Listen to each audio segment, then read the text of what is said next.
The moment you start explaining, your power leaks. You think confidence is loud. You think respect comes from being understood. So you clarify. You soften. You add one more sentence to prove your intent. But it doesn't settle them.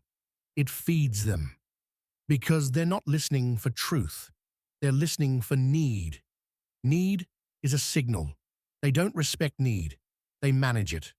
Phone glow at 1:13 a.m., one unread message, your thumb hovers, ready to fix the feeling.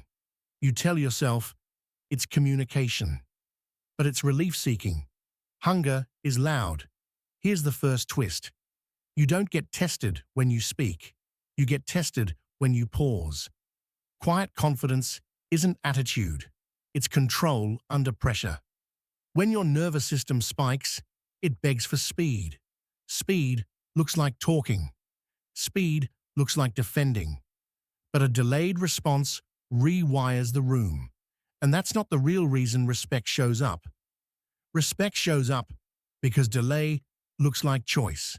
Choice looks like status. Reaction is permission. And permission becomes a habit. You assume silence is awkward. It isn't. It's a boundary you don't have to announce. And that's where it turns. Elevator mirrors. Two strangers. One fills the air with noise. The other stands still, breathing slow. No performance. The silence feels owned. Calm draws a line. You don't announce boundaries. You embody them. Dim desk, draft email open. You reread one sentence, trying to sound nice. Your reflection stares back from the dark monitor. You almost add a paragraph. Most people think boundaries are words. They're timing.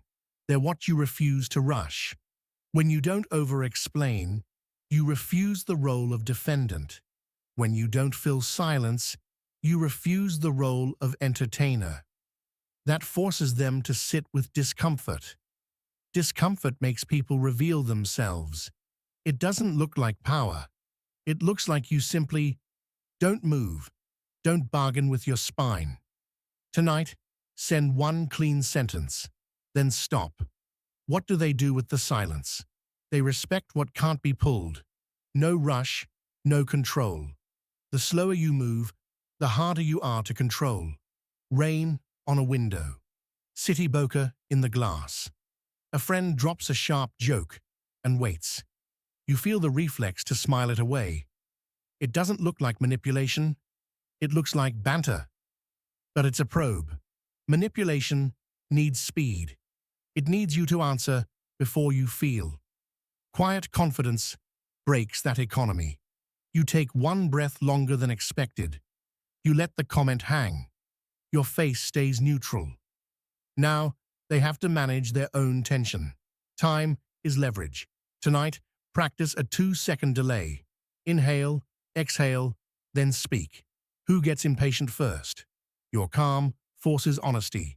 Respect is triggered by scarcity, not effort. Train platform. Fluorescent hum. You catch someone watching you in the dark glass. You don't chase their eyes. You stay contained. Most people try to earn respect by giving more attention, more availability, more explanations. But respect is an attention market. What's always reachable feels cheap, even if it's kind.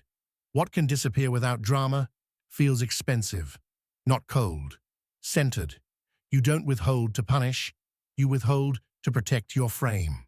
Availability is a price tag. Empty gym, late night. One machine squeaks. You rack the weight. Alone, no audience. Your reflection in the wall mirror doesn't ask for applause. That's the energy people can't buy. Tonight, remove one easy access point. No instant replies after 9 p.m. Who escalates when you don't answer? They push where you bend. The final trap is needing to look good. Hotel corridor, soft carpet. A coworker corners you with a concern. Your face catches in the framed glass beside you. You want to be the reasonable one. It doesn't look like fear. It looks like being fair. But fairness becomes a leash when you need approval. People respect self-control under accusation. You don't rush to prove you're harmless. You don't donate dignity to their mood. You ask one question. You keep your voice low. You let them expose their goal. And if it's a game, you leave. You can exit. Tonight, use one sentence under pressure. I hear you. I'll think about it. Then stop. What happens when you refuse the script? Now the cost. It's not just a few awkward moments. It's years of you shrinking. It's you replaying conversations in bed, lit by your own screen. It's you polishing your image while your standards rot. It's people learning they can summon you with tension. And one day you realize they never respected your effort. They respected your frame. Stop paying in yourself. And once you see it, you can't unsee it. Quiet confidence is discipline that shows up quietly. A mirror that doesn't flinch. A pace that doesn't apologize. Hold your boundary without speech. Hold your calm without proof. Respect follows what cannot be moved. Let your calm speak first.